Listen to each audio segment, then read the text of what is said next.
Welcome back. Hope you understand implementation overview in previous session. This is the typical landscape.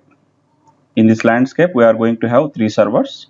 This is one development, second one quality, third one is production. In development, consultants will work in development, and quality, whatever the configurations are setting done by consultants, that will be tested by end users in quality. This is for testing purpose. If everything is okay, this is a production server. This is the live data where day-to-day transactions are updated here. For this development, quality, production, we are going to have this client numbers 800, 700, 600. To move settings or configuration from development to quality, we need a transport request from quality to production. This is the transport request. Once we do any customization, when you click on save, system is going to ask the customization request. It is going to save in this request. So once we are done with our customization, to move this to quality, we need to use this request. We are going to have a separate session on TR movement. There we will understand further. In this session, we are going to understand SAP logon screen. So once you install SAP logon, you are going to get a screen like this. See here, we have the screen. To get the logon software, you need to download this and install this. For downloading this logon, you can go to Google. You can search like this, SAP GUI.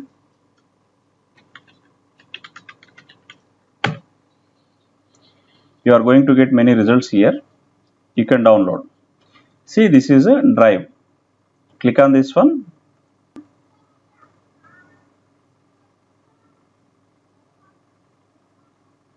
Download this software. Download this one. Once you download, install this software.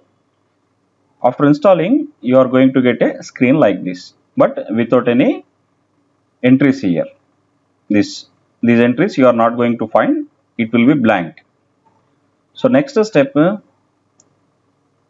you need credentials to access any SAP server. You need logon credentials. These are the details. This server details, instance number, system ID. How to get these details? See, you need to take online access. It is going to be paid access. It's not going to be a free access. With a nominal amount, you are going to get this on monthly basis. So I will show you how to get those as well.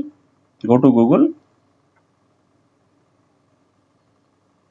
You can type like this, SAP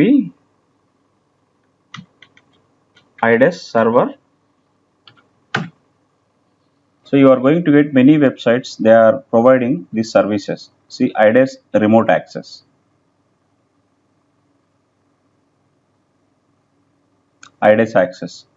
So do your R&D, choose one. Based on that, you can get the access. See, all these are the paid access.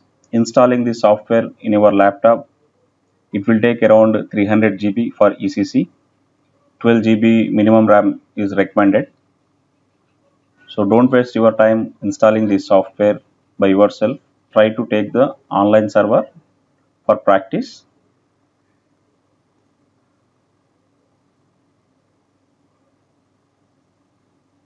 See, they are providing this IDES server access. Please explore this. Even you can get many service providers in Facebook as well. Do your R&D and get the best one. I am giving another name as well here. Try with this vendor as well. I don't have any association because I am mentioning here only for your reference only. Vamsi.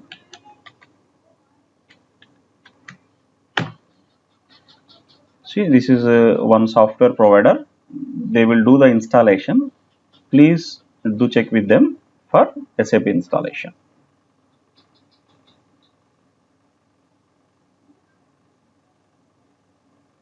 See, they will provide for SAP as well. Now coming to our discussion, once you install SAP Logon and once you get all these credentials, so then next step is to add these credentials to this Logon. You can add from here. Click on this one, new entries. Whatever the application instance system ID you received from the IDaaS provider, you need to enter here. You can give description any IDaaS application server. These are the dummy details only. Just I am showing you how to add this. Instance number 00 system ID dev. Finish. So this is the dummy details. Once you add, you are going to get one entry like this. Even after joining any organization, you need to check with your IT team for these credentials for accessing SAP system. Since it is a dummy, if I click, I am not going to get anything here. Click on this one, you are going to get a screen like this. Next step is to user ID and password. If you are taking IDaaS on rental basis from service provider, they are going to provide user ID and password and server details, client details as well. So you need to enter those user details and password, then log in into SAP system. Hope you understand up to here. In next session, we'll understand inside this logon screen.